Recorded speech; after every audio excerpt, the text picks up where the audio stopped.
Тоқтайды. Так. Вот. Здравствуйте, ребята. Садитесь.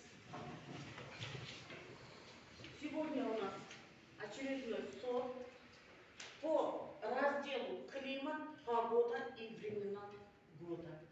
Как обычно мы с вами будем работать по двум подразделам. Первый будет у нас слушание, то есть вы послушайте текст, будете выполнять задание.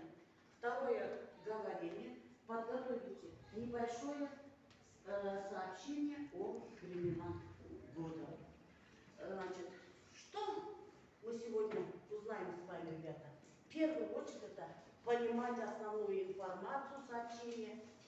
Дальше вы должны уметь создавать высказывания, то есть используя описание с опорой на ключевые слова или план. Дальше, ребята, вы все это должны успеть сделать за 20 минут. Итак, послушайте текст. Текст называется «Утренние лучи». Текст очень интересный, текст красивый. Слушайте внимательно. Если будет что-то непонятно, будете спрашивать. Итак, выплыло на небо красное солнышко и стало рассылать повсюду свои золотые лучи. Будить землю. Что такое будить землю?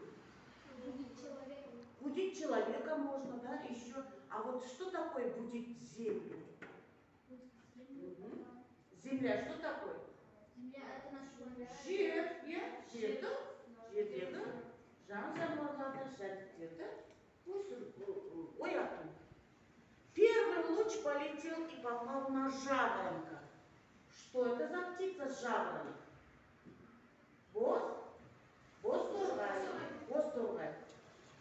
Встрепенулся жаворонок, выпорхнул и в гнездышко поднялся высоко-высоко и запел свою серебряную песню. Ах, как хорошо в свежем утреннем воздухе, как хорошо, как привольно. Это песня кого? Жаворонка, правильно. Это первый луч. Запоминайте порядок, да, ребята? Второй луч попал на зайчика. Передернул ушами зайчик и весело запрыгал по росистому лугу. Итак, ребята, значит, я вам сейчас раздам работу. Вы будете выполнять задание. Первое задание у вас. Запишите ключевые слова и словосочетания. Текст мы с вами прослушали. Второе. О каком времени года говорится в этом рассказе? И третье задание. Соотнесите, укажите, куда попал луч. То есть первый луч, второй луч, третий луч и так далее.